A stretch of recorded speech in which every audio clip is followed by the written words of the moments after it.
Tonight on ELN Local News. Closing time, why some local restaurants are temporarily shutting their doors. Blending up business, what new local business owners have to say about opening during a pandemic. And reigniting the flame, how ELN Chabad is building back after acts of hate. All this and more, ELN Local News starts right now. Live from the Jane and Brian Williams studio at ELN University School of Communications, you're watching ELN Local News.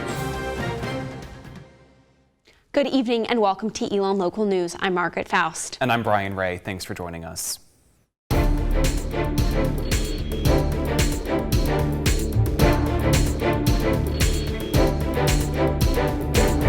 Late this afternoon, ELN University is reporting one hospitalization today as the number of active cases reaches 203.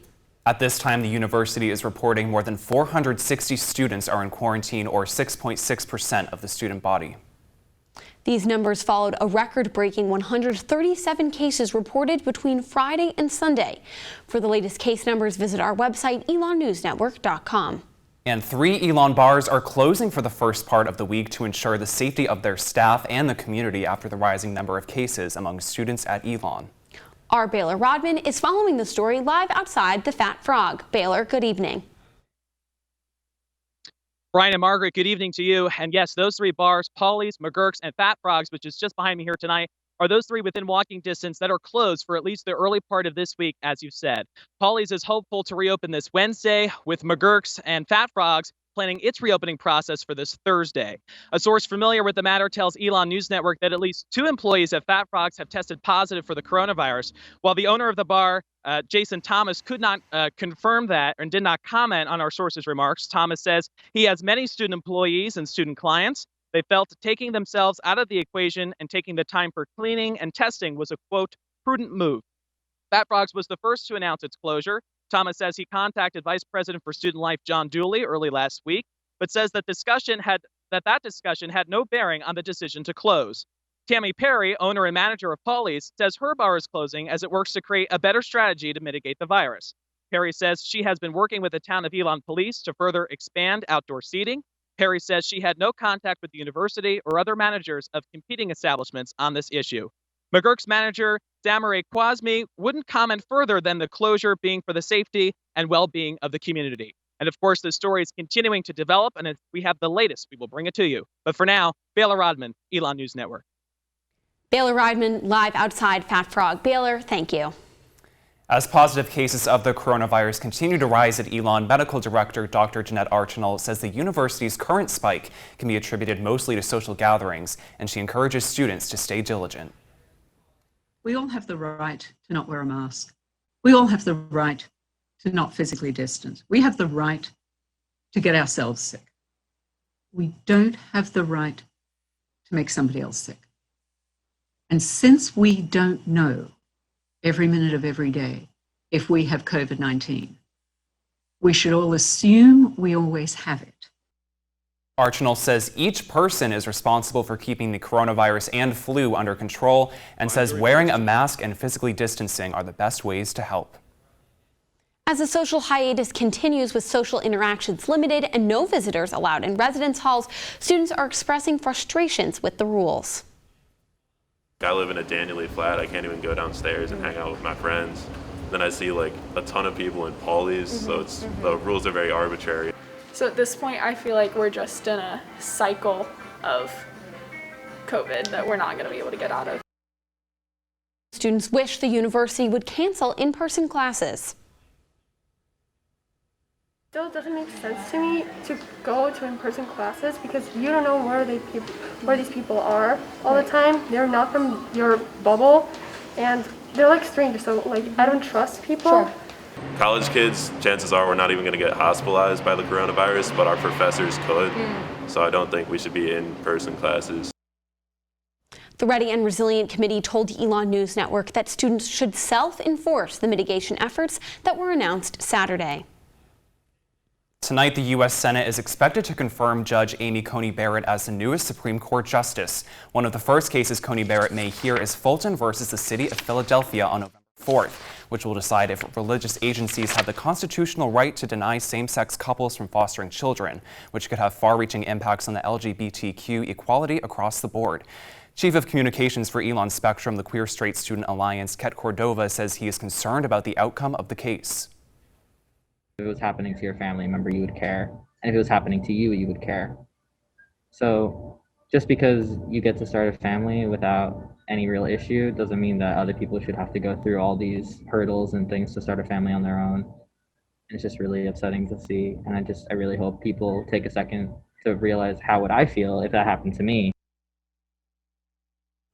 The decision for the case could be released as late as the last day of the court's 2020 session, currently set at June 28th of next year. And coming up, a look into domestic violence during the pandemic. Is rain going to ruin your Halloween weekend? I have your Phoenix 5-day forecast after this. You're watching Elon Local News. With Election Day just 8 days away, co-coordinator of Elon Votes, Andrea Sheets, is here to talk to us about how students can still get involved in the civics process. Andrea, thank you for joining us. Thanks. So I just heard that the Elon Votes Watch Party, is that still happening given the new rules that were announced this weekend? On election night, it is not. We made that decision earlier today. We really, above anything, want to keep students safe and healthy. It's something that I know everyone involved was really looking forward to, but we think at the end of the day, that's what matters. So we encourage students to watch in their rooms with their roommates safely as they can. Yeah, and does Elon Votes have a plan on how to support students who are maybe put into quarantine and want to vote? That is more through the Student Care and Outreach Office. I would suggest that any student who needs to do that still hasn't reached out to their daily contact in that process. We do want to let everyone know that it is possible that you won't be able to. So with the rising numbers, if you have not yet voted, make sure you do that and get that done just to cover your bases. And what do you think that students should really keep in mind this election season?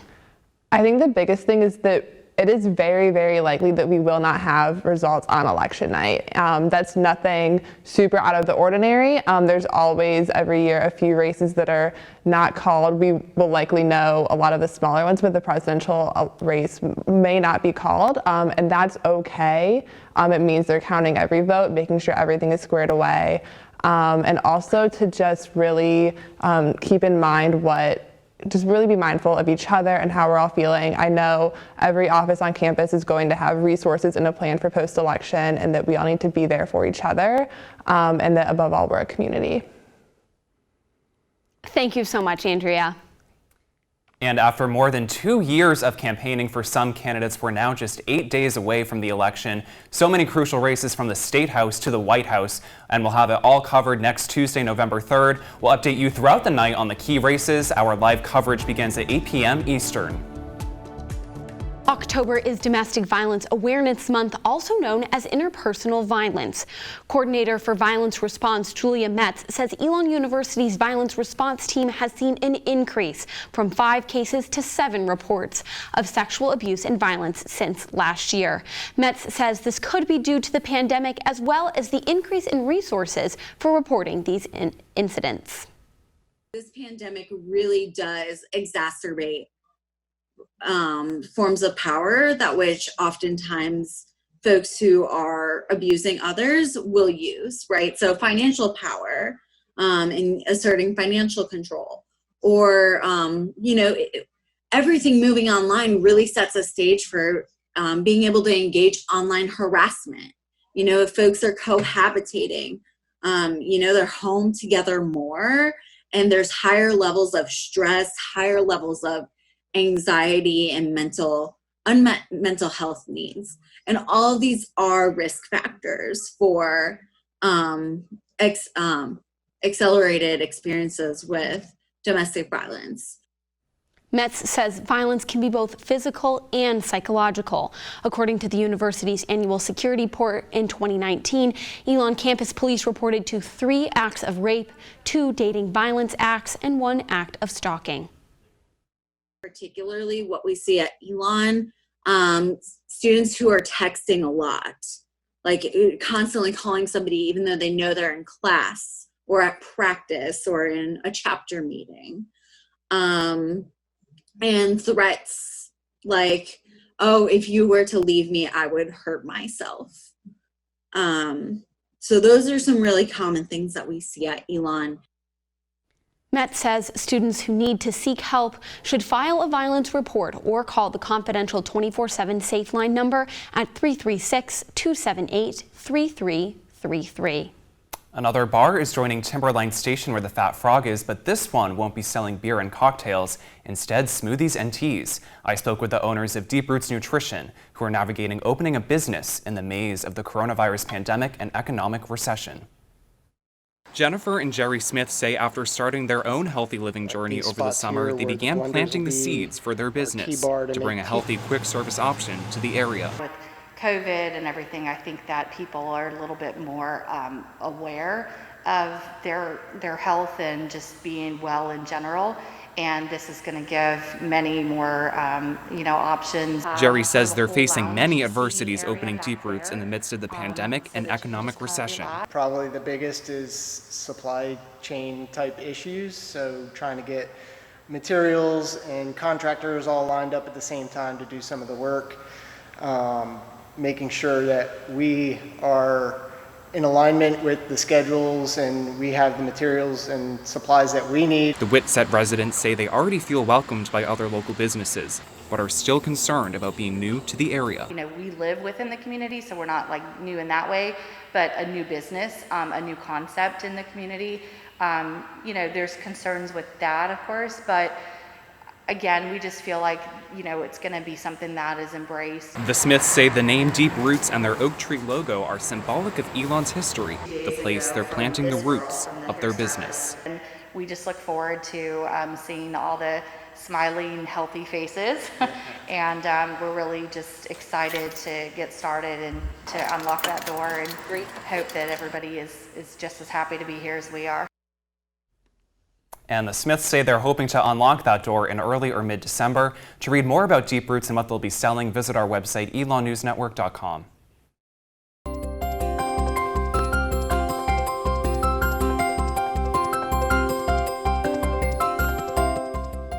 A cold and gloomy Sunday led into some nice weather this afternoon. And our Gabriela Rivas-De Leon joins us now on Citroen Plaza with details on if this cool weather will last. Gabriela? Thanks, Brian and Margaret. To gear up for your Halloween week, here's your Phoenix 5-day forecast. Beautiful fall temperatures will follow us into the beginning of the week, with Tuesday and Wednesday temperatures reaching up into the high 70s and only dipping into the 60s. Thursday and Friday expect some light showers and cooler temperatures, so make sure to pack an umbrella or grab a rain jacket on your way out. The low on Friday is expected to be 39, so make sure to bundle up properly if you're eating outside too. But don't worry, Saturday is supposed to be perfect Halloween weather, so grab a costume and do a little walk outside on campus. Temperatures are going to reach a high of 55 and a low of 40. Back to you, Brian and Margaret. Gabriela, thank you. After the break, how some ELN students are giving back to the community outside the classroom.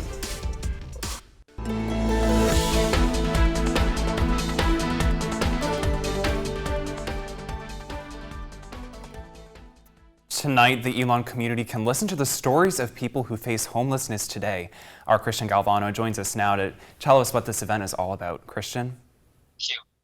Brian and Margaret, good evening. An organizer of this event tells me this is especially important during the global pandemic and as the weather gets a little colder.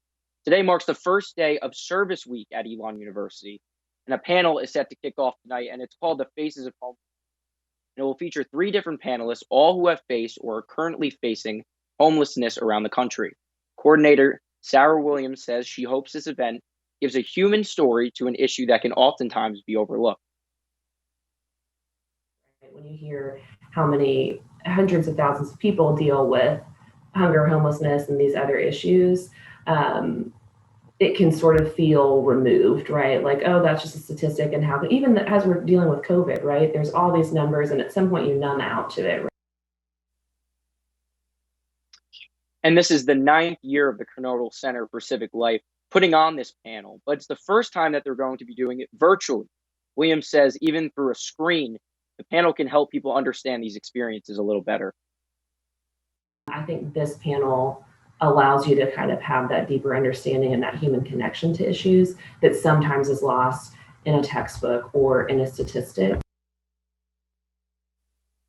The panel is set to begin tonight at 7:30. About an hour from now, I'll send it right back to you all at the School of Communication. Brian, Margaret. Thanks, Christian. If you want to listen in on that panel, you can access the Zoom link on Phoenix Connect or right on our website, elonnewsnetwork.com. Director of Coronado Center for Civic Life, Mary Morrison, says while numbers of service experiential learning requirements are slightly down this semester, the coronavirus pandemic hasn't prevented those registered from completing their service. 8 students are doing the community service outside the classroom. Morrison says these students are getting spontaneous interactions that make the experience richer. Coming to a food pantry, especially in COVID times, you're going to really meet a very diverse population of people that have all kinds of stories to tell as you're working with them that you don't get through a project-based experience. Morrison says students who are completing their service remotely are still getting a meaningful experience, creating stronger bonds with their site supervisor. If you pass the Elon Chabad House on Truett Drive, just past the practice fields, a menorah now stands outside the property for the first time in more than 5 months. In May, vandals tore down the previous menorah standing outside the Chabad House, and with the help of donations, Rabbi Mendy Minkovich hired Beechwood Metalworks in Burlington to help construct the new menorah, complete with a phoenix. Minkovich says the phoenix not only represents the mascot of Elon, but also the rebuilding of the Chabad community after the shooting during last year's Yom Kippur service and the menorah vandalism. Minkovich says with the new menorah up, he has now found closure. We were sort of hanging since the previous menorah was torn down in May, and having such a beautiful one that's far, far nicer than the one we had previously gives me a sense of vindication, I think, you know. Not only do we have a menorah again, but we have a nicer one. To protect this menorah, the Chabad staff bolted the structure into a cement base. And coming up, the different ways that some pets are finding a home during the pandemic. You're watching Elon Local News.